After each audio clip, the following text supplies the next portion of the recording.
Eu quero com muita alegria cumprimentar a todos com a paz do Senhor. Estou feliz e grato a Deus por mais esta oportunidade de poder estar com os irmãos, especialmente neste tão grande evento que tem impactado a nossa nação, tem transformado vidas de muitos jovens, e eu me alegro muito poder retornar aqui e estar mais uma vez nesta festa espiritual. Eu quero falar aqui da minha gratidão ao meu amigo pastor Orcival Xavier, sua muito digna esposa, irmã Diana. Obrigado pela recepção calorosa, pelo carinho com que nos recebe, e é sempre um prazer e uma honra, pastor Orcival, estar com o senhor e poder compartilhar a palavra de Deus para a igreja aqui em Brasília. Eu aproveito para trazer a saudação do nosso presidente, pastor José Wellington Bezerra da Costa, e da nossa igreja em São Paulo, ao senhor, e a todo o ministério aqui em Brasília, a toda a igreja e a todos os obreiros. De igual modo, eu quero falar da minha gratidão aos meus amigos, este casal simpático, elegante, cheios de Deus, irmão Denis e a irmã Carla, que têm cooperado com a obra de Deus. Temos sido parceiros neste projeto da obra de Deus, e é sempre um privilégio poder estar com vocês. Obrigado por lembrar do nosso nome uma vez mais, por nos dar a oportunidade de estar aqui falando no congresso da UMADEB. Eu me considero um umadebiano de carteirinha, porque esse já é o meu 5º ano aqui, e eu venho acompanhando a UMADEB já desde quando ainda era no templo, desde 2009. Nós já estamos em 2018, são quase 10 anos caminhando com vocês. E eu gosto de falar isso aqui porque eu me considero que tenho uma história com vocês já, e estou vendo o crescimento, eu estou acompanhando o crescimento da UMADEB, e o que é mais importante, que à medida que vai crescendo o congresso em si, e todo o projeto da UMADEB continua mantendo suas características e sua identidade. E isso é importante, e eu fico maravilhado por isso. Então quero muito agradecer a Deus pela vida de toda essa juventude, pela vida de toda a UMADEB. Eu quero falar aqui do meu filho Eric, que está me acompanhando. Fique em pé aí, Eric. Na hora que o pastor Sival estava apresentando, eu esqueci de passar o nome, e aí fiquei acanhado de interromper aqui para citá-lo. Mas o Eric está fazendo aniversário hoje.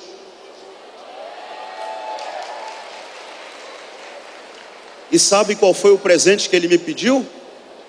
Queria vir para a UMADEB. Então eu trouxe o Eric, está aí. Deus abençoe meu filho Eric, Deus abençoe. Queridos, o tema deste ano é valores inegociáveis. Este tema é um tema importantíssimo, muito atual, pertinente, principalmente por causa do contexto político e religioso que nós estamos vivendo na nossa nação, no Brasil. E quero já parabenizar toda a organização da UMADEB, toda a direção da UMADEB, pelo tema proposto. É um tema atual, pertinente, relevante. Repito, principalmente por causa do contexto político e religioso que estamos vivendo no Brasil. Mas deixa eu lhe fazer uma pergunta. Você está disposto a levar este tema até as últimas consequências? Você está disposto a levar este tema até as últimas consequências? Ou este tema é só uma frase? Não, é porque é bonito falar valores inegociáveis. Ou é porque ficou bonito aí, impresso na camiseta de vocês? Ou porque vai cair bem no cartaz, nas mídias sociais, vai ficar bacana, vai ficar legal o design? É por isso? Ou é porque vocês estão dispostos mesmos a levar este tema até as últimas consequências? Porque deixa eu lhes dizer, este tema é confrontador, é desestabilizador do sistema. Ele tira ao chão. E possivelmente muitos de vocês aqui hoje à noite vão sair sem sentir o chão. E eu não sei se vocês prestaram atenção na minha saudação, que eu comecei aqui citando um evento lá do Antigo Testamento, parafraseando a fala de Micaías, a palavra que Deus colocar na minha boca, esta falarei, porque eu estive pensando, estive orando, muito preocupado com a minha participação aqui hoje, e quero lhes assegurar, eu não vou levar uma vírgula do que Deus me mandou falar. Se você está disposto a levar até as últimas consequências, então se prepare, porque nós estamos em um tempo de grande desafio. Abram as vossas Bíblias comigo, no livro do profeta Daniel, texto do tema, capítulo 1. Nós vamos ler os primeiros versículos, capítulo 1, versículo 1 até o versículo de número 8.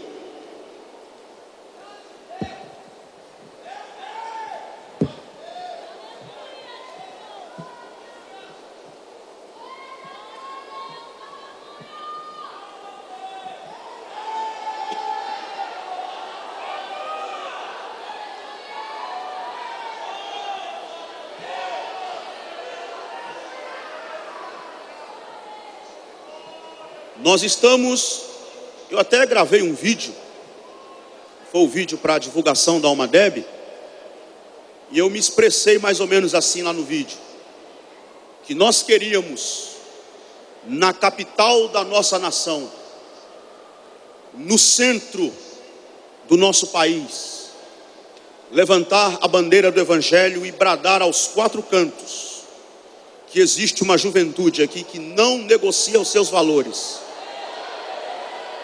Você está disposto?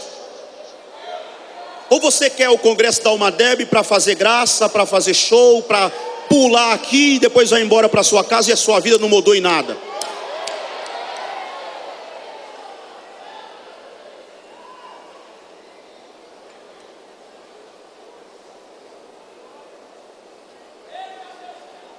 Daniel capítulo 1,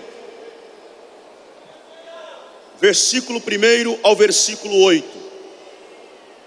E já para adiantar, depois nós vamos ler, ainda em Daniel, capítulo 3, os versículos 14 ao versículo de número 18. Muitos de vocês aqui já me conhecem a minha linha de pregação, têm uma ideia da minha visão de evangelho, mas há alguns que não me conhecem, alguns não, há muitos que não me conhecem, eu não sou famoso assim.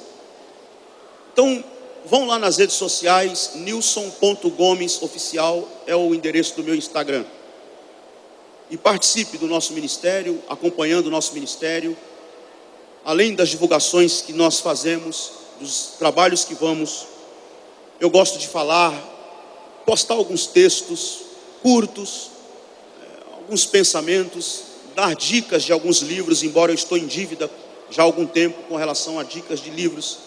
Quem aqui gosta de ler? Opa, bacana, continue lendo. Nós podemos mudar o cenário do nosso país se nós nos entregarmos à leitura. Então, siga-nos lá e eu quero ter a sua companhia e nós participarmos juntos, em nome de Jesus. Daniel capítulo 1, versículo 1 ao versículo 8, ouçam o que diz. No ano terceiro do reinado de Jeoaquim, rei de Judá, veio Nabucodonosor, rei da Babilônia, a Jerusalém e a sitiou. O Senhor lhe entregou nas mãos a Jeoaquim, rei de Judá, e alguns dos utensílios da casa de Deus. A estes levou-os para a terra de Siná, para a casa do seu Deus, e os pôs na casa do tesouro do seu Deus.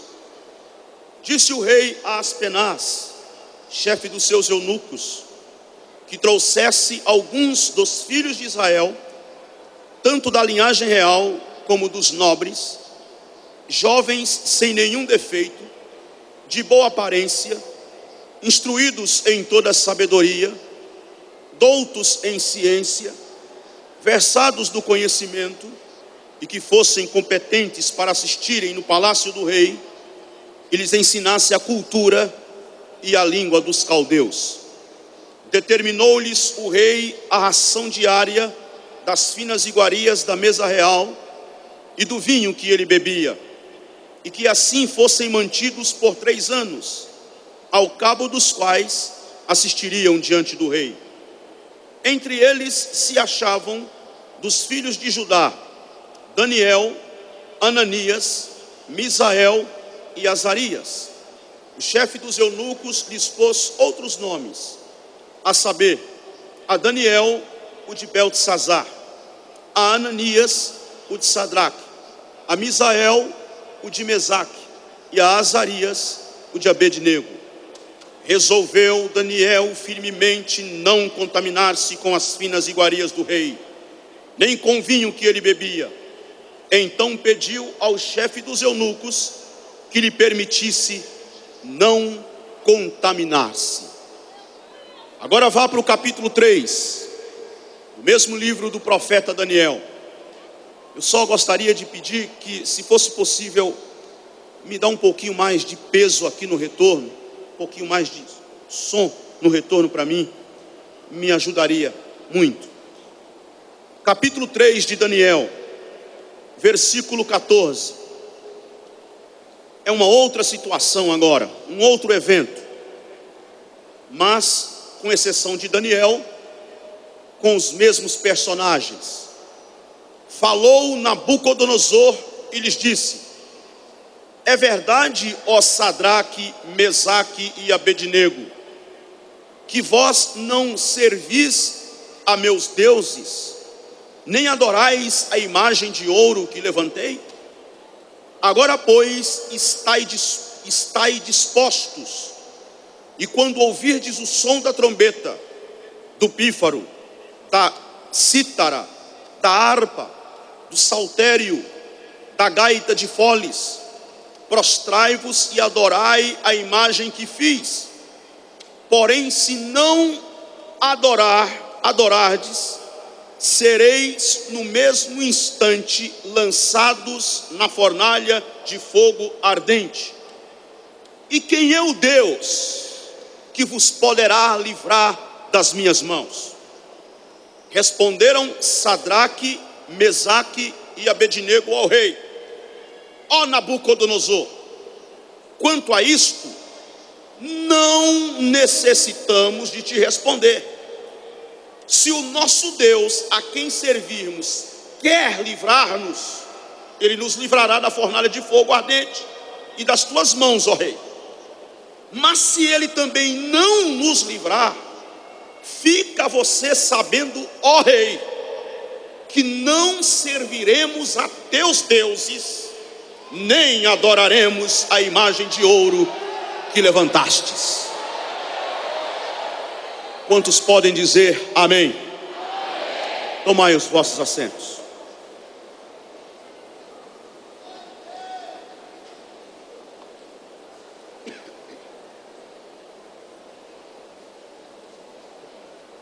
Eu quero começar este sermão hoje à noite fazendo algumas perguntas. do tipo: como falar de valores, inclusive se estivermos falando de valores éticos, num país que não é sério? Como? De quais valores nós estamos falando em um país onde a corrupção está impregnada do norte ao sul? Corrupção tanto no macro como no micro. Quais os valores de uma nação onde as pessoas consideram que furar fila, por exemplo, é sinônimo de inteligência? De quais valores nós estamos falando num país que valoriza o ser esperto? Quem é esperto? Por exemplo, aceitar o troco errado que veio a mais do supermercado e ainda dizer assim: foi Deus que proveu para mim. Como falar de valores inegociáveis num país onde a esperteza de algumas pessoas é tão ridícula que roubar a luz ou a internet no poste do vizinho é vantajoso? Como falar de valores inegociáveis quando a corrupção chegou até nos nossos púlpitos? Eu não quero generalizar, nem posso, mas com raras exceções, pregadores enganam com falsos testemunhos e ainda, para impressionar o seu auditório, eles se estribucham em línguas estranhas para levar a multidão ao delírio sob o disfarce do poder de Deus. Alguns pastores fazem propaganda da obra missionária. Pastores, pregadores, líderes, cantores fazem propaganda da obra missionária, arrecadam dinheiro supostamente para a missão, mas nos bastidores desviam parte deste dinheiro para o seu próprio benefício. Recentemente eu estive visitando o continente africano, mais precisamente em Beira, capital de Sofala, em Moçambique. Fiquei indignado, absolutamente indignado, com a quantidade de pregadores, de cantores, de pastores que usam vídeos, fotos e o nome de vários países da África para levantarem quantias enormes de dinheiro, mas nunca chegou um centavo lá. Como falar de valores inegociáveis num país como o nosso, onde um político condenado a 30 anos de cadeia cumpre no máximo 1 ano e meio, vai para casa com tornozeleira eletrônica, e mais, vale ressaltar aqui ainda que a casa dele na verdade é uma fazenda enorme, com campo de futebol, com piscina, com churrasqueira, com quadra de tênis, e ele ainda pleiteia junto ao juiz para levar amigos para jogar tênis com ele. Que país é esse? Como falar de valores inegociáveis se o movimento evangélico no Brasil é conhecido por ser ganancioso, por promover a teologia da prosperidade e por pastores que estão atolados até o pescoço no mesmo crime de políticos que nós achamos ridículo? Como falar de valores inegociáveis num cenário onde pregadores e cantores, com algumas exceções, adoram ser tratados como estrelas do mundo gospel, são amantes do consumismo e acham o máximo ostentar e ainda passam a imagem que se estão vivendo assim no luxo, é sinal da aprovação de Deus. De quais valores nós estamos falando? Como falar de valores inegociáveis em meio a uma geração que aplaude, que gosta, que acha bonito, que quer um evangelho, que este evangelho não é o evangelho de Jesus, mas é um evangelho que prega como filosofia de vida o egoísmo. As letras de alguns hinos que cantamos em nossos cultos é uma comprovação dessa realidade.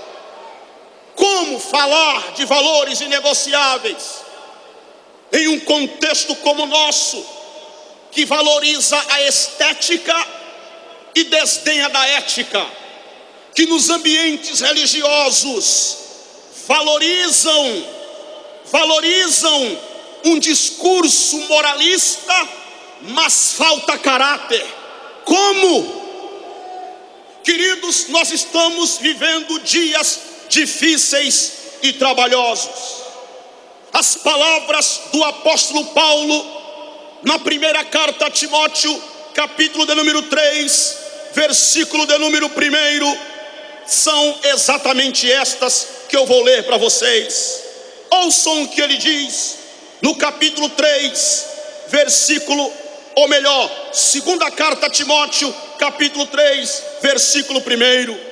Sabe, porém, isto, que nos últimos dias sobrevirão tempos difíceis, pois os homens serão egoístas, avarentos, jactanciosos, arrogantes, blasfemadores, desobedientes aos pais, ingratos, irreverentes, desafeiçoados, implacáveis, caluniadores, sem domínio de si, cruéis, inimigos do bem, traidores, atrevidos, infatuados, mais amigos dos prazeres que amigos de Deus, tendo forma de piedade, negando-lhe, entretanto, o poder.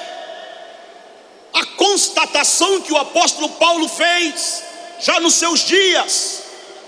E mais, eu posso ainda ler para vocês aqui hoje à noite as palavras de um profeta no Antigo Testamento por nome Oséias.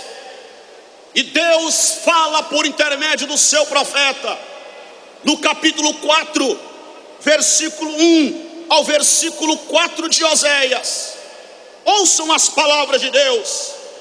Israelitas, ouçam a palavra do Senhor, porque o Senhor tem uma acusação contra vocês que vivem nesta terra. A fidelidade e o amor desapareceram desta terra, como também o conhecimento de Deus. Só se vê em maldição, mentira e assassinatos, roubo e mais roubo, adultério e mais adultério, ultrapassam todos os limites, e o derramamento de sangue é constante. Por isso a terra planteia, e todos os seus habitantes se desfalecem. Os animais do campo, as aves do céu e os peixes do mar estão morrendo. Mas que ninguém, diz o Senhor por intermédio do seu profeta, que ninguém discuta, que ninguém faça acusação, pois sou eu, diz o Senhor, quem acusa os sacerdotes. Nós estamos vivendo dias semelhantes. É o cenário que nós estamos vivendo nos dias atuais. O contexto do qual estamos inseridos é de conspiração contra os valores éticos, morais, espirituais, contra os valores de família, contra os valores e os princípios de Deus. E sabe do que é que a Bíblia chama isto? A Bíblia chama isto de mundo. Mundo não é o planeta Terra onde nós estamos pisando nele e habitamos nele. Mundo não são as pessoas que não professam a nossa fé, ou que estão do lado de fora do círculo religioso que nós praticamos. Mundo é um sistema. O que é mundo na Bíblia? O que é o mundo que conspira contra os valores de Deus? O que é o mundo que conspira contra a nossa fé? Que conspira contra os valores éticos, morais e espirituais? Este mundo é um sistema. Mundo é um sistema de uma força avassaladora do mal, que conspira contra tudo aquilo que é digno, contra tudo que é honesto, contra tudo que é reto, contra tudo que é puro, que é bonito.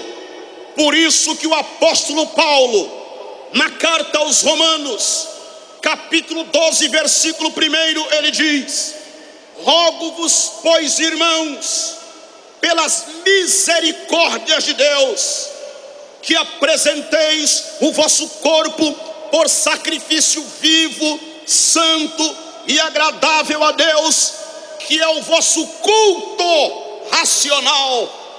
E não vos conformeis com este mundo, mas transformai-vos pela renovação do vosso entendimento, para que experimenteis qual seja a boa, agradável e perfeita vontade de Deus. É por esta mesma razão que o apóstolo João, na sua primeira epístola, eu estou citando aqui as referências e você fique à vontade para acompanhar. Na sua primeira epístola, capítulo 2, versículo de número 15 a 17, ouçam o que ele diz: não ameis o mundo, nem as coisas que há no mundo. Se alguém amar o mundo, o amor do Pai não está nele.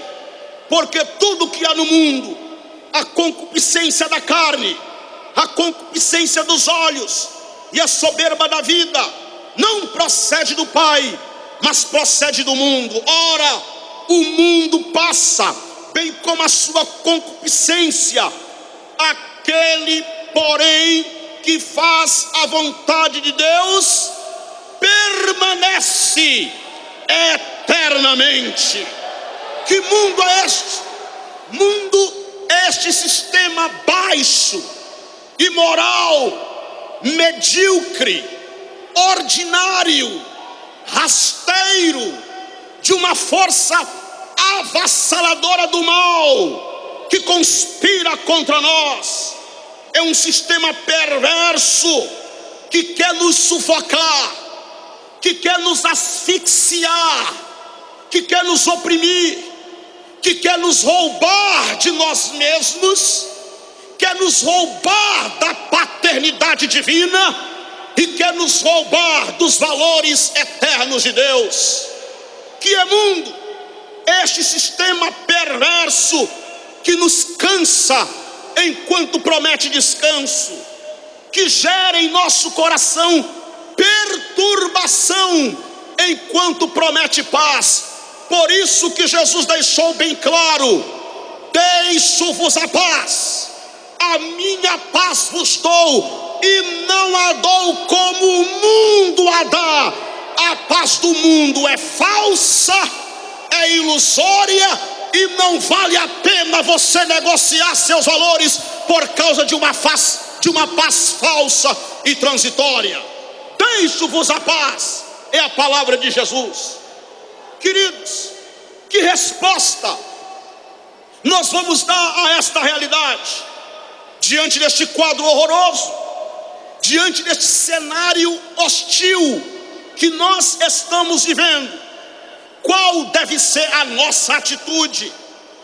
Qual deve ser o nosso comportamento? Que resposta nós daremos a isso tudo, a essa geração nós vamos nos manter fiéis aos princípios e valores de Deus, ou nós vamos abrir concessões, ou nós vamos ceder, ou nós vamos apelar para o aqui não tem problema, mas só isso não dá muita coisa o que falar. Qual é o nosso comportamento? Qual deve ser a nossa atitude hoje? Queridos, o salmista, no Salmo de número 11, versículo de número 3, ele faz uma pergunta muito pertinente. E olha a pergunta que o salmista faz: quando os fundamentos são destruídos, que pode fazer o justo? Esta é a pergunta hoje à noite. O que é que você e eu podemos fazer diante deste quadro, diante desse cenário? Qual é a atitude, qual é o comportamento da Umadeb? O que é que os umadebianos podem fazer diante deste cenário crítico, horroroso, hostil que nós estamos vivendo hoje? Eu penso, meus queridos irmãos, que nós podemos ouvir o que Daniel tem a nos falar. Eu penso que essa história de Daniel, eu penso que a atitude de Daniel, eu penso que o comportamento de Daniel lá na Babilônia pode nos falar muita coisa aqui hoje. Então deixa eu dar aqui um contexto histórico do nosso tema deste ano, deste congresso, do congresso deste ano. Israel estava dividido desde os dias de Roboão, filho de Salomão. Reino do norte, Israel. Reino do sul, Judá. Israel do norte, o Israel do norte, havia sido conquistado pelo rei da Síria. O Israel do sul ainda permanecia por causa de alguns reis que tinham sido fiéis a Deus. Mas a situação foi se agravando em Judá também. As pessoas foram se dando ao pecado. Os reis, os sacerdotes foram se entregando às vaidades, à soberba, à ganância, ao desvio de Deus. Deus usava os seus profetas para falar, mas eles não davam ouvido, eles não queriam ouvir. E por causa da desobediência de Israel, por causa da obstinação do coração de Israel em desviar-se de Deus, em recusar ouvir as palavras de Deus, veio Nabucodonosor com seus exércitos e invadiu Judá, que era o reino do sul. O texto diz que o rei Nabucodonosor invadiu Jerusalém, destruiu com o templo, pegou os vasos preciosos do templo do Senhor, pegou os utensílios e levou para a Babilônia, e foi profanar os vasos, os utensílios do templo do Senhor nos templos dos deuses pagãos da Babilônia. Na verdade, o que nós temos agora é uma verdadeira vergonha nacional, porque aquilo que ornamentava o templo de Deus, aquilo que servia para o louvor a Jeová, aquilo que era usado e instrumentalizado para oferecer sacrifícios ao Deus verdadeiro, agora estava ornamentando o templo dos deuses pagãos da Babilônia. Mas na verdade, o rei da Babilônia tinha projetos ainda maiores. Ele queria destruir com toda a identidade judaica. E o que foi que ele fez? Nabucodonosor, ele promoveu um programa que tinha um objetivo. Qual era o objetivo?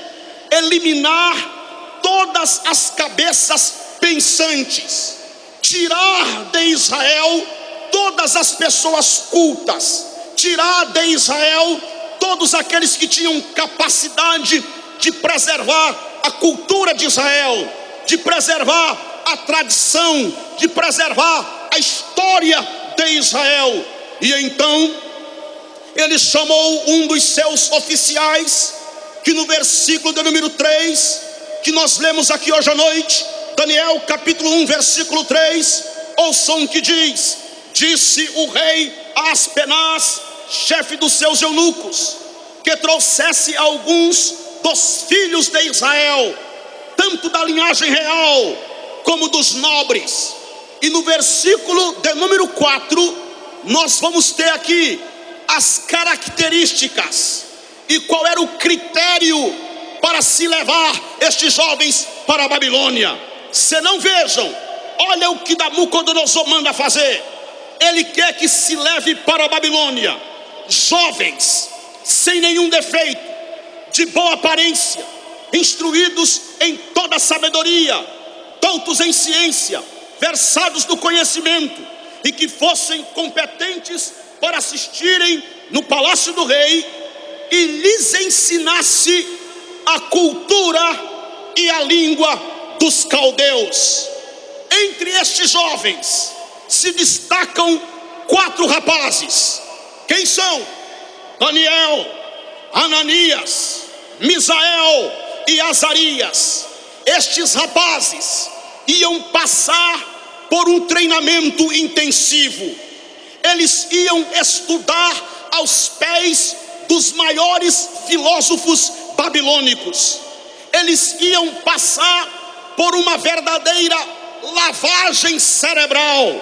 Eles iam entrar judeus, iam entrar pensando como judeus e iam sair pensando como babilônicos. Mas aí é que está.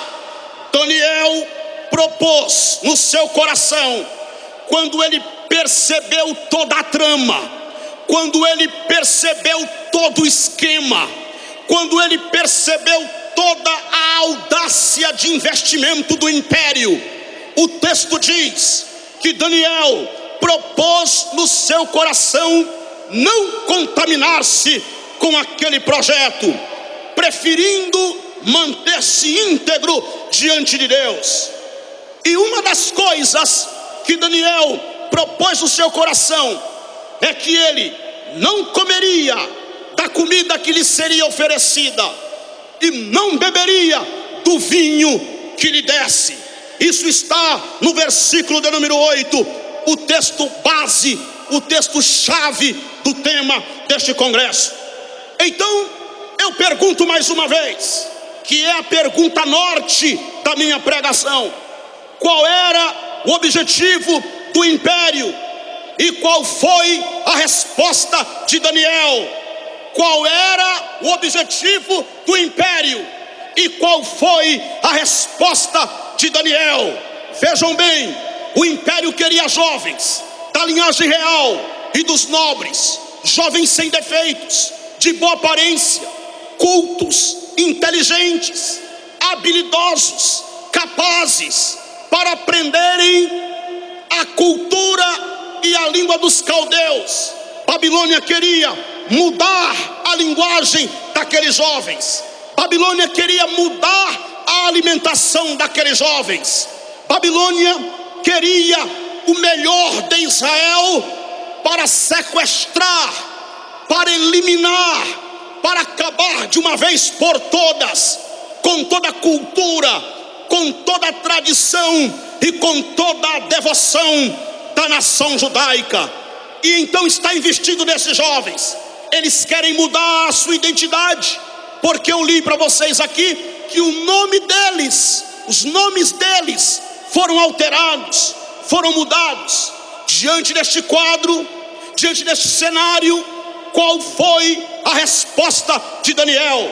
A resposta de Daniel é exatamente essa, versículo 8: eu não vou me contaminar, eu não vou sentar na mesa do rei, eu não vou participar desta mesa. O que era que Daniel estava querendo dizer com estas palavras? Quando o texto diz: e propôs Daniel firmemente no seu coração não se contaminar, o que era que de fato Daniel estava afirmando? Eu pontuei aqui apenas um ponto só, algo muito simples para falar a vocês, mas que pode mudar por completo o nosso coração. Daniel estava dizendo o seguinte: a minha lealdade ao imperador tem limites. Nós estamos em Babilônia, estão aí alterando o nosso nome, estão querendo mudar a nossa alimentação, estão querendo impregnar em nós a cultura da Babilônia, o espírito da Babilônia, os deuses da Babilônia, mas a minha lealdade ao imperador tem limites. A minha lealdade ao imperador, ela só vai durar até quando não conflitarem com a minha lealdade ao meu Deus. Se eu tiver que escolher entre ser leal ao imperador e ser fiel ao meu Deus, pode ter certeza que eu vou permanecer fiel ao Deus da minha chamada, ao Deus da minha vida. Agora, antes de eu prosseguir, deixa eu comentar duas coisas básicas aqui para vocês. Porque nós lemos o versículo 8 e a pergunta é a seguinte: calma lá, por que Daniel está dizendo que não quer participar dessa comida? Por que Daniel está dizendo que não quer beber deste vinho? A maioria dos comentadores, a maioria dos comentaristas da Bíblia, e se você for procurar esse texto em algum livro, comentário bíblico sobre Daniel, sobre esse texto, a maioria é unânime em concordar que Daniel pode ter tido esta atitude e colocado no seu coração este propósito por duas razões. Primeiro, porque os alimentos eram oferecidos aos deuses babilônicos. Segundo, porque era bem possível que naquele cardápio tivesse carnes de animais que na tradição judaica, na lei de Israel, eram considerados impuros. Então Daniel olha para aquela alimentação, olha para aquele cardápio e diz assim: estas comidas oferecidas aos deuses babilônicos e estas carnes oriundas de animais que são impuros na minha tradição, na lei do meu povo, eu não posso participar. Mas tem um detalhe aqui que me chama muito a minha atenção. Qual seja? É que Daniel colocou no seu coração não só não comer da comida do rei, ele colocou no seu coração também não beber do vinho do rei. E isso é algo assim para se estranhar, porque não há na tradição de Israel nenhuma proibição ao vinho, com exceção nos casos de voto de Nazireu, Sansão, por exemplo, no Antigo Testamento, e dos Recabitas, que eram filhos, que eram descendentes de Jonadab, e que ensinou aos seus parentes, entre outras coisas, a se absterem do vinho, conforme está em Jeremias, capítulo de número 35. Então, meus queridos irmãos, eu acredito que não foram bem por esses motivos. Eu acredito pessoalmente, eu não estou contradizendo os comentaristas, eu concordo com os seus comentários. Na verdade, eu estou apenas querendo dar mais ênfase, porque eu acredito que Daniel percebeu uma sutileza muito mais grave. Daniel percebeu algo muito mais complexo do que, além de ser sacrificado, oferecida as comidas, os alimentos serem oferecidos aos deuses pagãos, e além de haver carnes de animais que eram considerados impuros, havia algo mais complexo, havia uma sutileza maior, e Daniel percebeu esta sutileza e ficou com seus olhos bem abertos quanto ao cardápio das iguarias do rei que ele devia se alimentar. Então, observemos o seguinte: Joyce Baldwin oferece para nós uma pista. Qual é a pista que ela oferece? Abre aí a sua Bíblia em Daniel, capítulo de número 11, versículo de número 26. Daniel 11, 26. Os que comerem os seus manjares os destruirão. Os que comerem os seus manjares o destruirão, e o exército dele será arrasado, e muitos cairão traspassados. O texto de Daniel 11, 26 fala da atitude deplorável de se voltar contra quem lhe abriu a casa para compartilhar uma refeição.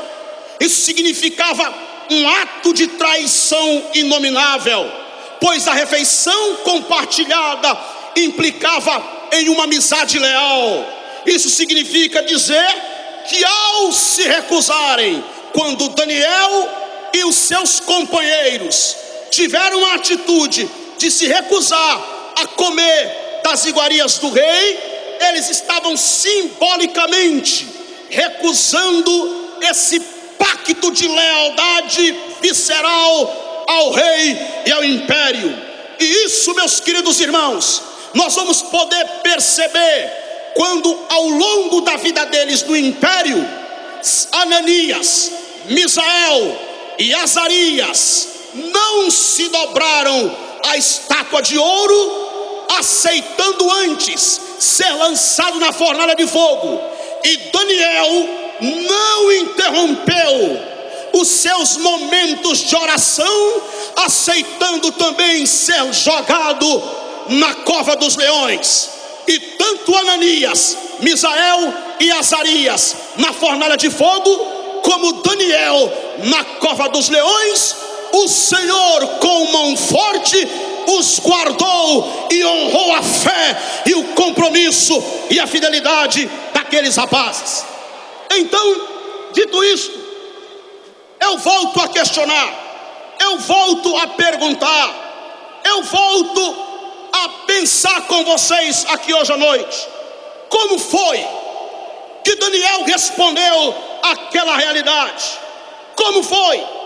Daniel sabia que ele teria que estabelecer de forma bem clara os limites de sua aculturação, separando o que podia ser mudado do que deveria permanecer inegociável.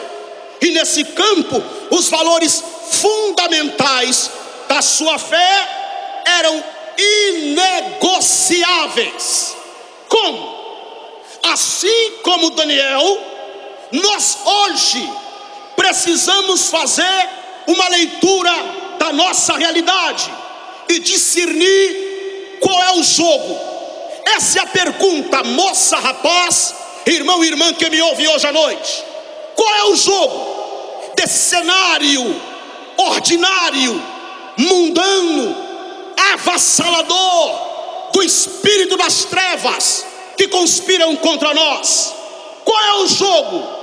Aí eu pergunto mais uma vez: qual era o objetivo fundamental do império? O objetivo fundamental do império são os jovens. Quem é o público fundamental do império? Os jovens. Atenção, o Madeb. Atenção, jovens da nação brasileira. Não se enganem. Não se enganem. Que o público fundamental hoje também do comércio e de qualquer outro tipo de ideologia, da música, do cinema, do teatro e de todas as propostas que existem, são jovens. Vocês jovens são possíveis mentes ainda usáveis. Vocês podem ser instrumentalizados para depois serem usados, explorados. Qual é a proposta do império? Jovens. Traga-me os jovens da linhagem real e dos nobres, sem defeito, inteligentes, capazes, porque nós vamos trabalhar e vamos usar e vamos instrumentalizar estes jovens. Deixa eu dizer a vocês, todas as ideologias que existem hoje querem usar vocês. Não se enganem, seja de direita ou de esquerda, querem usar vocês. Não se enganem. a pergunta continua: que tipo de testemunho você vai dar para a sua realidade? Qual é o testemunho? Que tipo de testemunho nós temos dado hoje nesta sociedade pós-moderna, nessa Babilônia pós-moderna? Qual é o testemunho que temos dado? Qual é o cristianismo que temos apresentado? Esta é a pergunta que temos que fazer. Por que, senhores e senhoras? Por que, moças e rapazes? Porque nós estamos vivendo um cenário confuso, horroroso, tenebroso, hostil, uma banalização do evangelho e do cristianismo tem assolado a nação brasileira, de modo que o mundo olha para nós e já fica confuso. O que é isso? Quem é esse povo? O que é que esse povo está dizendo? O que é que eles querem falar? O que é que eles querem mostrar? O mundo está tendo dificuldade de fazer uma leitura positiva do movimento evangélico brasileiro nos dias atuais.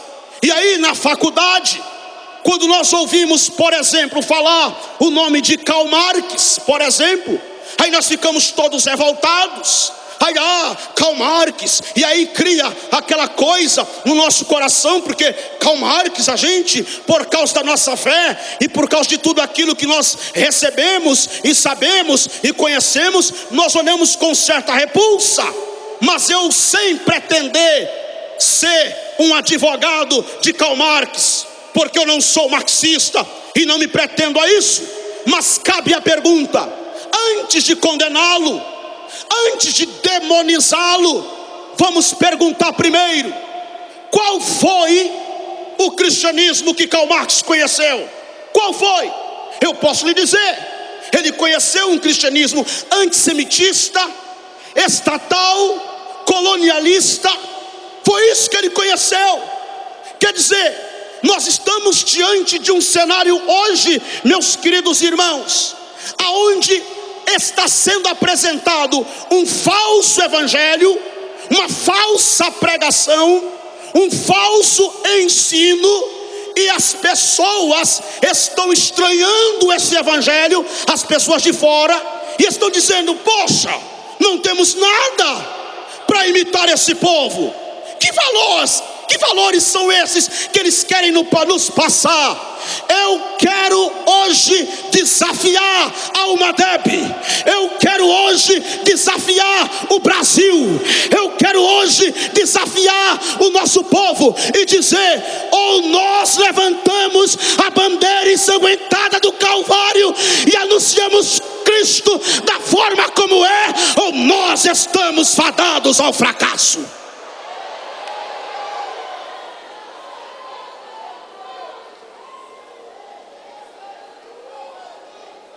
Esses jovens foram levados, no capítulo 3, agora, para se encurvarem diante de uma estátua de ouro que o rei havia levantado.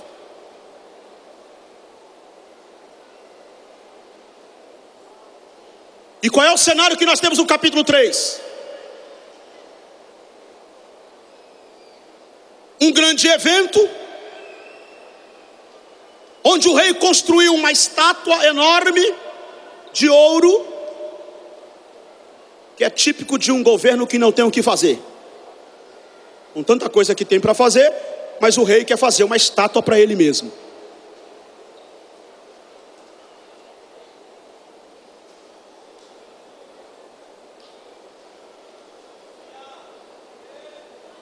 E a ordem é que quando se ouvir toda sorte de instrumento ser tocado, todos devem curvar-se e adorar a estátua de ouro que o rei levantou.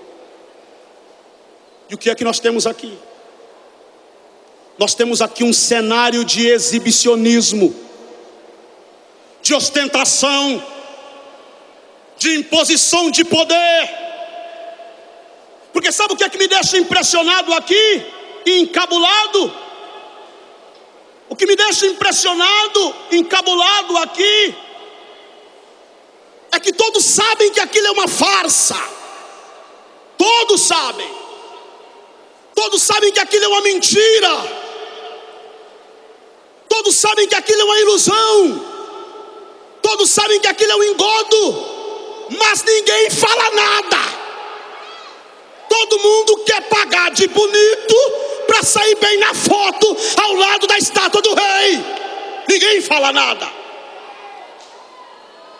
O movimento evangélico neste país prioriza espetáculo.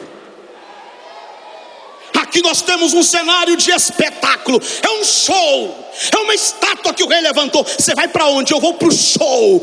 Uma estátua, não está sabendo não que o rei levantou uma estátua no campo de Dura.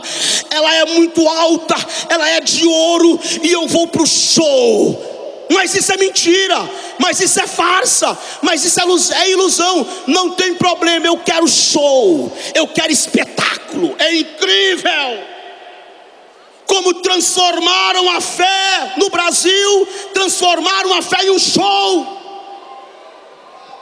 É impressionante como em alguns redutos evangélicos viraram uma verdadeira fábrica de ídolos gospel. O cristianismo brasileiro pós-moderno, além de ser fraco, medíocre, rasteiro, tornou-se uma fábrica de ídolos. Faltam-nos profetas e sobram celebridades. Faltam-nos homens e mulheres piedosos que sejam discretos e sobram fanfarrões da fé, esbanjando unção.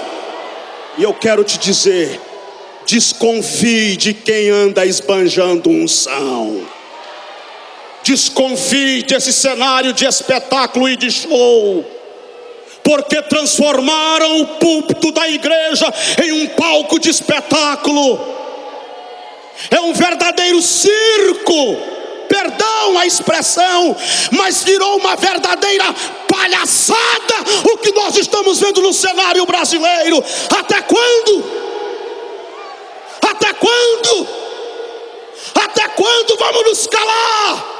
Valores inegociáveis. Até quando vamos nos calar? Até quando vamos cruzar os nossos braços? Até quando? E eu fico impressionado porque no meio desses três, no meio dessa bagunça toda, no meio de toda essa fanfarra, tem três jovens que foram levados como escravos, e eles resolvem ter um comportamento diferente. Eles resolvem ter um comportamento diferente. E qual é o comportamento que eles têm? Qual é a resposta que eles vão dar? Vejam bem, mudaram o nome deles. Versículo 7.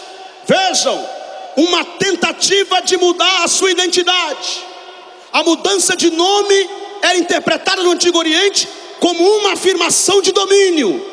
A grande proposta do império era mudar o nome com a tentativa de alterar a identidade deles.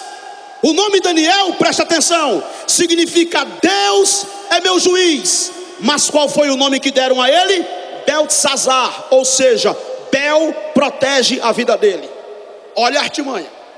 Ananias quer dizer, o Senhor mostra graça. Mas seu nome foi mudado para o quê? Sadraque, que significa o comando de Acu, o Deus Lua. Misael quer dizer quem é como Deus. Mas deram outro nome para ele, qual seja? Mesaque, que significa o quê? Quem é como Acu, o Deus Lua. Azarias significa o Senhor é meu auxílio. Mas deram o nome a ele de Abednego, que quer dizer servo de Nebo. A Babilônia investiu pesado nestes jovens. A proposta do império era jovens para serem instruídos e depois usados. Qual foi a resposta destes três?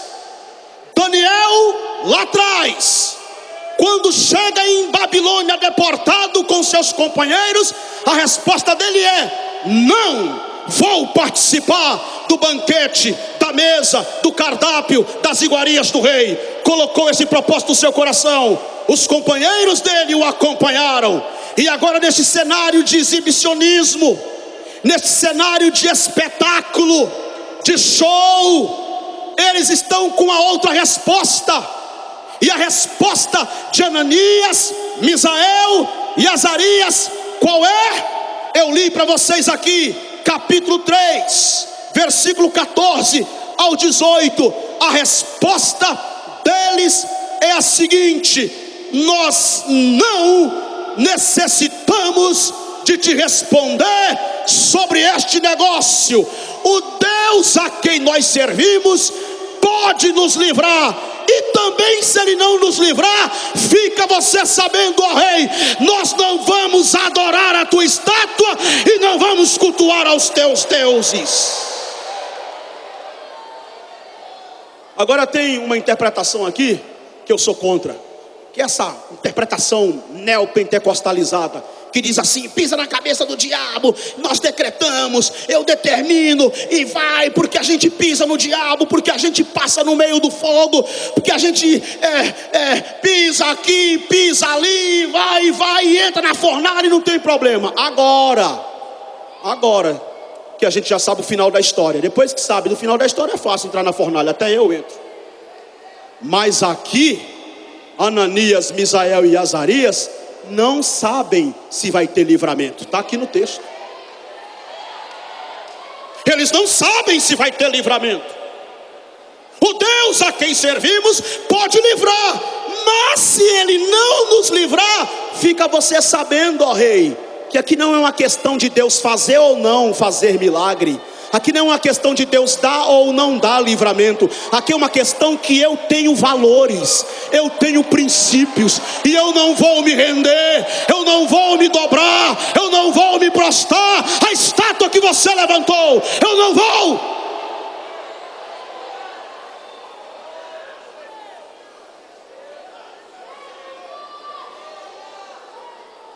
E eu já vou partir para o final da minha pregação, falando algumas coisas básicas, 3 coisas básicas ou fundamentais na vida desses jovens. E a primeira coisa que me chama a atenção na vida desses jovens é que estes jovens, eles se conhecem e têm caráter. Eles se conhecem e têm caráter. Tanto Daniel como seus amigos, para sustentar seus valores, a resposta deles foi não. Fidelidade é uma questão de princípio. Quem não é fiel por causa de um prato de comida, não vai ser fiel diante de uma fornalha, e não vai ser fiel dentro de uma cova de leões. Eles dizem não, e estão dispostos a levar esse não até as últimas consequências. Quem negocia valores, quem abre concessões, vende o direito de primogenitura por causa de um prato de lentilha, como fez Esaú. Quem abre concessões e negocia seus valores, dorme no colo de Dalila, revela o seu segredo, e depois é obrigado a ficar como um burro de carga, rodando em volta de um moinho.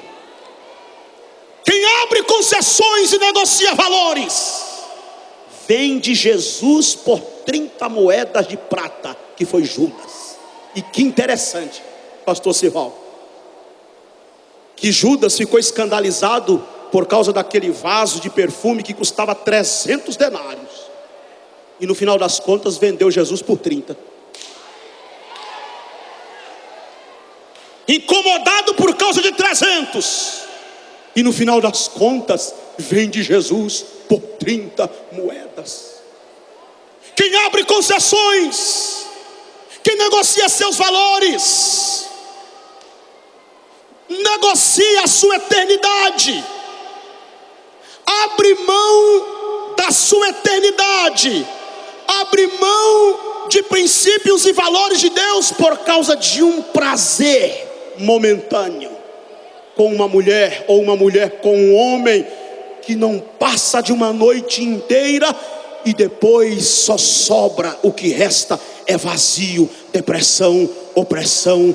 E nós estamos vendo um país onde os valores estão sendo invertidos, os fundamentos estão ruindo, as estruturas estão desmoronando. O que pode fazer o justo? O que é que você pode fazer, jovem? O que é que eu posso fazer? O que é que nós vamos fazer? Esses jovens se conhecem, têm caráter. Chega. Eu falo debaixo do sangue de Cristo Jesus, com temor e tremor. Chega deste show gospel que está acontecendo neste país, que as pessoas estão numa tietagem evangélica horrorosa, aplaudindo homens e mulheres como se fossem deuses. Jesus não tem prioridade nos cultos, a palavra não tem prioridade nos cultos, os hinos são antropocêntricos, as mensagens são antropocêntricas. E quem é esse? Ele tem uma vida torta, mas não tem problema não, ele chama a multidão. Mas esse fulano está enrolado, mas não tem problema não. Quer dizer, caráter já não vale mais nada. E eu estava sentado ali há pouco e olhando aqui para esse painel bonito que ficou aqui. Eu estava vendo valores inegociáveis, e vocês colocaram ali as letras pequenas. Eu estou analisando, e eu estava ali olhando e vendo, e tem lá, fidelidade, integridade, justiça. Onde é que estão estas palavras? Fidelidade, integridade, justiça. Chega de espetáculo, chega de show. Eu disse a vocês que o que eu vim falar aqui, eu não ia levar uma vírgula para trás, nem que minha cabeça role, nem que eu morra, mas os nossos valores são inegociáveis. Eu preciso gritar aos quatro ventos. É preciso gritar aos quatro ventos. Eu quero dizer, não venda seus valores, não negocie, não abra concessões. Sabe por quê? Porque nenhum império permanece eterno. Não vale a pena se render à Babilônia, ela vai cair. A Babilônia vai cair. E o que é que você vai fazer depois? Caiu Babilônia, não vale a pena, todo império vai abaixo. O mesmo Deus que colocou Nabucodonosor de 4 pés como um animal para comer capim, é o mesmo Deus que fará justiça a todos os injustiçados da história da humanidade. Haverá um dia de prestação de contas, então não vale a pena negociar os nossos valores. Permaneça, porque está escrito no livro do Apocalipse o seguinte: quem é injusto, pratique mais injustiça ainda. Quem é justo, pratique mais justiça ainda. Quem é impuro, seja mais impuro ainda. Mas quem é puro, purifique-se ainda mais. Eu quero dizer aqui aos políticos corruptos desta nação, eu não vim aqui para ofender ninguém, nem para causar desconforto. Eu não vim aqui para dizer que a igreja não tem seu compromisso político, ela tem. Pastor Sival fez uma apresentação aqui. Nós temos o irmão Yolando aqui, um amigo que eu já o acompanho há alguns anos das minhas vindas aqui ao Madeb. Não é isso que eu estou dizendo, mas é necessário que se diga que hoje políticos corruptos desta nação continuem roubando. Roube mais, zombe dos pobres, continue zombando, continue roubando, continue, faça mais injustiça ainda. A mamata vai acabar, vai acabar. Haverá haverá um dia de prestação de contas. Haverá um dia de prestação de contas. Este império vai cair. Este império vai cair. Este império vai cair. Permaneça. Levante a sua mão para o céu comigo aí, jovens. Levante a sua mão para os céus. Oh, aleluia. Diga comigo em alto e bom som: eu não vendo os meus valores. Eu não abro concessões. Eu não negocio meus valores. Diga: eu não vou negociar. Diga: eu não vou negociar. Diga para o mundo. Diga para o mundo. Para o mundo. Para o mundo. Para toda a estrutura de injustiça. Para toda a estrutura de injustiça. A minha resposta é não. Diga: a minha resposta é não. A minha resposta é não. A minha resposta é não. A minha resposta é não. A minha resposta é não. 2. Me chama a atenção na vida desses jovens. É que fica claro para nós essa história, que ninguém entra na fornalha sozinho. Eles têm amigos. Ninguém entra na fornalha sozinho. Eles têm amigos. Quem anda com você? Com quem você conversa? Com quem você compartilha a sua vida? Quem é seu amigo? Quem é seu mentor? Quem é o seu companheiro de oração? Entrar na fornalha sozinho é uma coisa. Agora entrar na fornalha com mais 2 é outra coisa. Sabe por quê? Porque 2 mais 1 são 3. E 3 na fornalha é 4.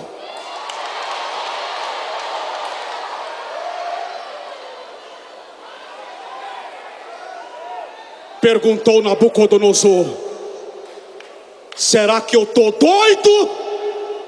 Eu estou vendo coisa demais? Ou eu não contei direito?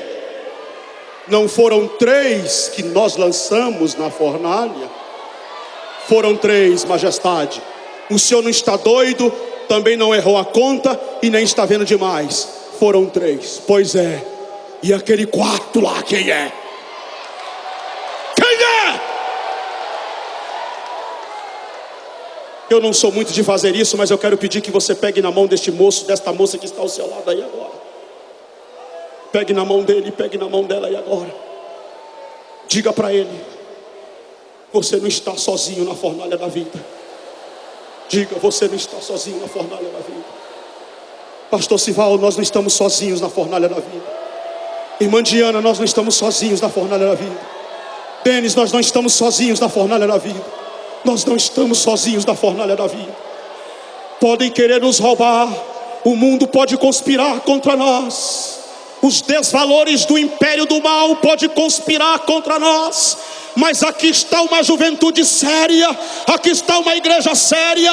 Aqui estão os Daniéis deste ano, deste mundo, deste século, deste ambiente. Aqui estão os Ananias, os Misael, os Azarias, que estão se colocando de pé e dizendo: não, não, não, não. Pode me jogar na fornalha, mas eu não vou me dobrar.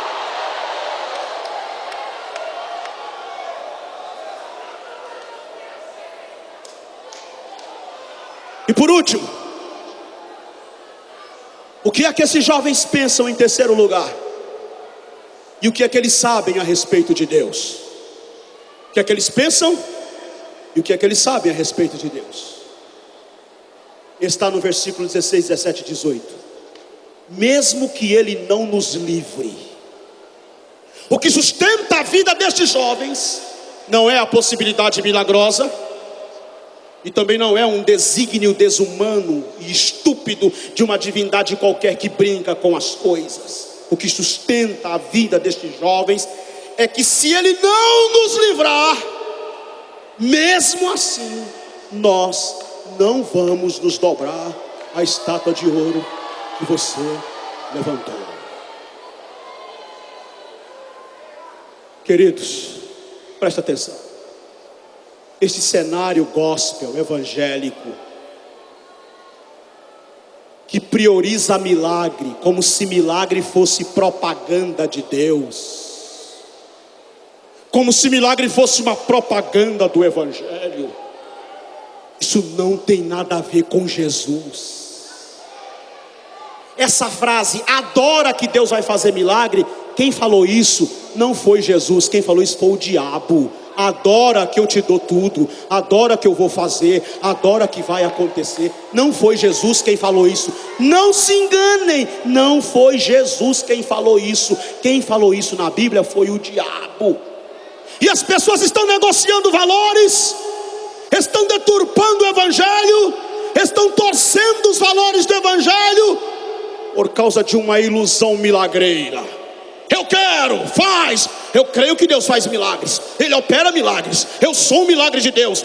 Estou pregando para uma igreja que é um milagre de Deus, para uma juventude que é um milagre de Deus.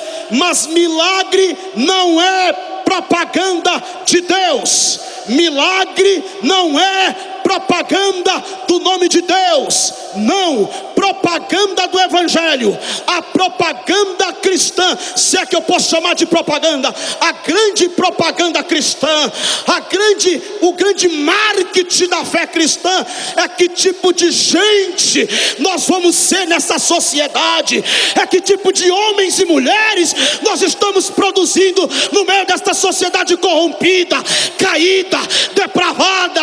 Este é o grande marketing. Não adianta pular aqui e mentir lá fora, não adianta fazer aviãozinho aqui e ser mau caráter na internet, não adianta fazer espetáculo aqui, mas é traidor, mas é estado às paixões carnais, mas é caloteiro, fofoqueiro, mentiroso, espalha discórdia. Não adianta nada. O que Deus quer de mim é integridade, é integridade, é integridade, é integridade. Fica em pé comigo em nome de Jesus.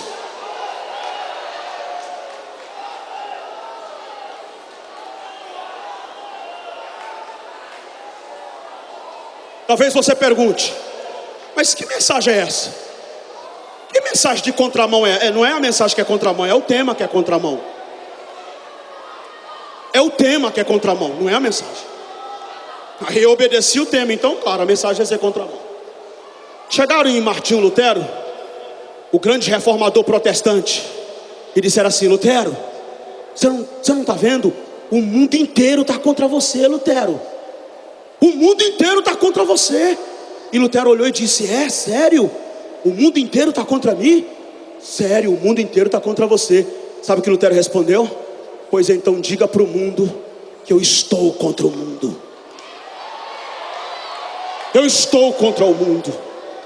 E eu quero perguntar nesta noite: onde está a moça, o rapaz, o homem ou a mulher que ouviu esta palavra, que ouviu esta pregação, e que você está dizendo no seu coração: eu quero viver os valores de Cristo, eu quero viver os valores do evangelho, eu quero, no meio de uma geração pervertida, corrompida e perversa, fazer a diferença, ser uma pessoa diferente, encarnando os valores de Deus. Se há alguém aqui hoje que ainda não entregou a sua vida a Jesus, ou que está afastado do evangelho e quer hoje tomar essa decisão, eu quero lhe convidar que você saia rapidamente do seu lugar e venha aqui à frente agora, porque nós vamos orar juntos, e eu quero orar por você. Onde está o moço ou a moça, o senhor ou uma senhora, uma criança ou um adolescente, que quer hoje dizer: Deus, eis aqui a minha vida, eu me entrego aos teus cuidados, eu me entrego nas tuas mãos. Saia do seu lugar e venha, eu quero orar por você. Vem em nome de Jesus. Paralelo a este apelo, eu quero fazer um outro apelo para vocês jovens, uma debianos, que ouvir esta palavra, e você está dizendo no seu coração: eu quero ser um Daniel neste ambiente pós-moderno, eu quero ser um Ananias, um Misael e um Azarias. Eu quero dizer não o tempo todo para o império das trevas, eu quero dizer não o tempo todo para o império da Babilônia. Venha também, porque eu quero orar por você. Aqui está vindo o primeiro jovem, pode vir, moça, rapaz, venha agora. Se você quer mesmo hoje dizer assim: eu vou encarnar os valores de Deus, eu vou encarnar os valores de Deus, vem em nome de Jesus. Eu não estou nem um pouco preocupado em fazer movimento. Eu creio no poder de Deus. Estava ali sentado chorando, minhas lágrimas caindo, vendo jovens aqui correndo, pulando. Eu estava ali sentado, emocionado, com as lágrimas caindo na minha face, vendo aqui os irmãos cantando, jovens sendo visitados pelo poder de Deus. Mas o meu objetivo não é fazer você sentir arrepio, não é jogar você para cima e terminar o congresso e a sua vida não mudou. Meu objetivo aqui hoje à noite é que você saia daqui com a pulga atrás da orelha, é que você fique pensando, é que daqui a 10 anos você se lembre desta pregação e diga: eu fui confrontado, eu fui confrontada. Aquela mensagem me desestabilizou, me tirou o chão, mexeu com as minhas estruturas. Eu quero assumir os valores de Deus, eu quero assumir os princípios eternos de Deus, eu quero encarnar os valores do Evangelho no meio desta geração corrompida, decaída, depravada. Eu quero ser uma diferença, eu quero ser um diferencial. Há esperança para o Brasil, há esperança sim, eu creio que há esperança. Cenário político é horroroso, mas eu creio que há esperança. Cenário religioso também vai de mal a pior, mas eu creio que há esperança. A nossa economia não anda bem, mas eu creio que há esperança. Eu acredito em moças e rapazes fiéis, tementes, sinceros, gente do bem, gente que ama a justiça, gente que lê, gente que ama a Deus, gente que quer andar de coração puro diante de Deus, com integridade diante de Deus. Eu acredito que nós podemos alterar a nossa realidade sim, nós podemos mudar este cenário sim. Então venha, porque eu quero orar por você, eu quero orar com você. Venha no nome de Jesus, aleluia, aleluia. Vocês vão cantar canção em louvor? Vem em nome de Jesus, me ajudem com um dos cânticos de vocês, porque eu vou ministrar sobre a vida desses jovens agora. Há muitos jovens aqui que Deus hoje está falando ao seu coração intimamente, e você vai sair deste congresso e nunca mais você vai ser a mesma pessoa. Nunca mais você será a mesma pessoa, nunca mais. Eu estou profetizando isto aqui hoje para você. A tua vida vai mudar a partir deste congresso. Você vai sair daqui um outro jovem, você vai sair daqui um outro moço, uma outra moça. Vocês que vieram de longe, de caravanas longe, você vai voltar para a tua cidade, você vai voltar para o teu estado dizendo: eu fui impactado, eu fui tomado, eu fui cheio do Espírito Santo de Deus. Deus mudou a minha forma de pensar, minha maneira de ver o mundo, minha maneira de enxergar as coisas ao meu redor. O Senhor alterou toda a minha visão, e eu agora quero viver de forma digna, de forma nobre, como viveu Daniel na Babilônia, como viveu Ananias, Misael e Azarias. Vem em nome de Jesus, vem em nome de Jesus. Eu quero orar agora junto com vocês, aleluia, aleluia. Levante as mãos assim para o céu, levante as mãos para os céus, levante. Amado Deus, poderoso Pai, eu estou ministrando agora, Senhor, no Teu nome, sobre a vida desses jovens, destas moças e rapazes. Senhor, eu preguei a Tua palavra, a mensagem que me destes, a palavra que colocaste no meu coração. Senhor, a mensagem que clamei aos céus, que pedi a Ti que me desse hoje, que confirmasse no poder, na unção, na graça, na autoridade do Teu Espírito Santo. Eu te agradeço, porque o Senhor confirmou e eu entreguei para estes jovens. E agora, Senhor, eu quero orar, e estou aqui em oração com eles agora, Senhor, com esta juventude, clamando a Ti. Derrama o Teu poder, o Teu Espírito Santo sobre eles agora. Quantos jovens estão aqui chorando, quebrantados na Tua presença. Oh, aleluia, aleluia, aleluia, aleluia. A presença de Deus é real entre nós. Se derrame na presença dEle agora. Se derrame na presença dEle agora. Se derrame na presença dEle. Se derrame na presença dEle. Ele quer mudar a tua forma de pensar. Ele quer mudar a tua forma de ver as coisas. Ele quer mudar o seu jeito de viver, a tua maneira de ser. Em nome de Jesus, receba ânimo de Deus, receba vida agora. Receba em nome do Senhor Jesus a unção que vem do céu, o poder que vem do Espírito Santo, para nos encher, para nos capacitar, para que sejamos homens e mulheres cheios do poder, cheios do Espírito Santo. Em nome de Jesus Cristo, recebam agora, Recebam agora, recebam agora, recebam agora. Espírito de Deus, derrama agora o teu bálsamo para curar corações feridos, para limpar almas que estão abatidas, corações que estão sim com sentimento de derrota, de frustração e de fracasso. Mas o Senhor é o mesmo Deus que encorajou Daniel dentro da Babilônia, que animou Ananias, Misael e Azarias dentro da Babilônia. E eu te peço agora, derrama este bálsamo, esta unção, este poder sobre eles agora, meu Deus, no nome precioso de Jesus. Se houver pessoas que estão aqui à frente, que estão entregando as suas vidas a Cristo, que estão entregando as suas vidas a Jesus, eu gostaria que você identificasse aí para mim se há alguém aí aqui à frente que está entregando a vida. Aqui temos uma jovem, que está entregando a sua vida a Jesus. Quantos podem dizer glória a Deus pela vida desta jovem? Aonde é que está a segunda pessoa? Identifique para mim aqui à frente. Identifique para mim aqui na frente. Onde é que está a segunda pessoa que está aqui entregando a sua vida para Jesus? Aleluia. Melhora o meu retorno aqui para mim, por favor, querido. Meu retorno, por favor, me ajuda aqui. Aleluia. Aleluia. Aleluia.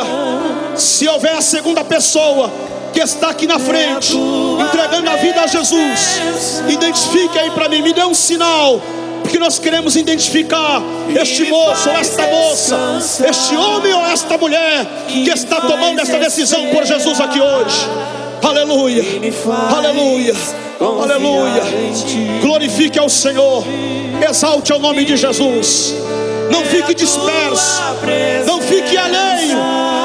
Esse é o momento final do culto, momento final da pregação, e o Espírito de Deus está confirmando a palavra nos nossos corações, trabalhando em nós, para que sejamos não só ouvintes, mas praticantes da sua palavra.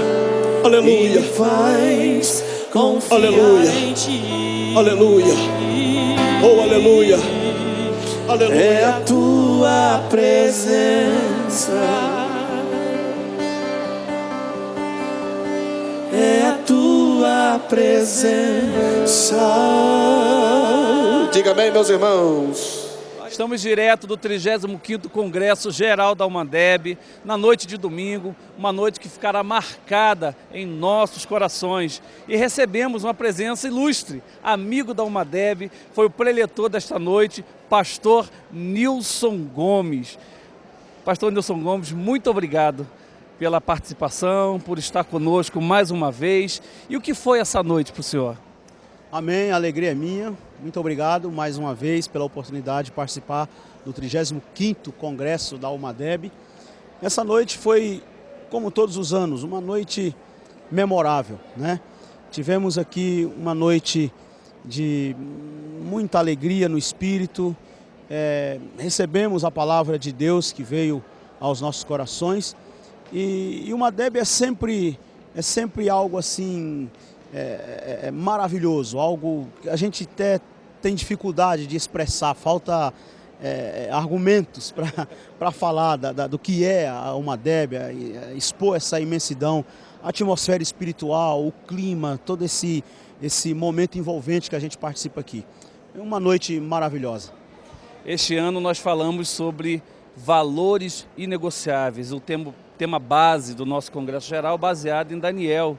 E a mensagem do Senhor foi exatamente voltada diretamente para o tema. Fale um pouquinho dessa palavra. Valores inegociáveis. Uma coisa que me chama a atenção na Almadeb é que eu tenho prestado atenção ao longo dos últimos anos, os temas que a Almadeb vem trabalhando. São sempre temas de confrontação, são temas atuais, são temas pertinentes, e são temas que chamam o nosso povo para a realidade. É diferente de alguns eventos, sem querer menosprezar ninguém, mas às vezes a gente percebe que alguns temas assim, meio que parece que a pessoa colocou ali só para dizer que teve um tema, só para dizer que ficou legal. E aqui eu percebo essa diferença, que você tem um tema, e é um tema, é uma proposta, é algo para ser trabalhado. E esse tema desse ano, assim, nós estamos em 2018, ano de Copa, ano de eleição, todo um cenário político que nós estamos vendo no nosso país, toda uma pressão política, religiosa, toda aquela questão da crise econômica, da crise social. E vem esse tema, então é um tema que nos convida para o diálogo, para o debate, nos confronta. E eu me desafiei a mim mesmo, assim, eu vou falar no tema, eu vou encarar, vou pegar de frente. Eu sei que é um tema que muitas vezes foge um pouco daquela nossa pegada pentecostal, porque a gente tem essa pegada pentecostal que não dá muita abertura para a gente, de repente, dialogar, destrinchar o texto. Então você tem que meio que fazer equilibrar para não ser nenhuma palestra e nem ser uma mensagem assim de muita euforia. Você tem que meio que equilibrar. Mas foi interessante, acredito que muita gente recebeu a palavra e entendeu qual foi a mensagem. E penso que essa é a proposta. Nós temos valores que não podem ser negociados. E não é só pensando na dimensão espiritual, não. Em várias dimensões da vida. Nós temos que pensar nesses valores, não podemos abrir concessões. E eu acredito que com essa juventude, com esse exército de jovens umadebianos aí, e nessa proposta, nós podemos sim mudar a realidade do nosso país, mudar a realidade do nosso mundo, podemos ser pessoas melhores, podemos nos comprometer com uma causa nobre e fazer valer o nosso título de cristãos e de ser luz do mundo e sal da terra. É verdade, que sejamos luz nesse mundo de trevas. O pastor Nilson Gomes não tem negociado os seus valores, os valores da palavra de Deus. A UMADEB tem buscado não negociar os seus valores. A palavra de hoje foi de confrontação. E você? Valores inegociáveis, UMADEB 2018.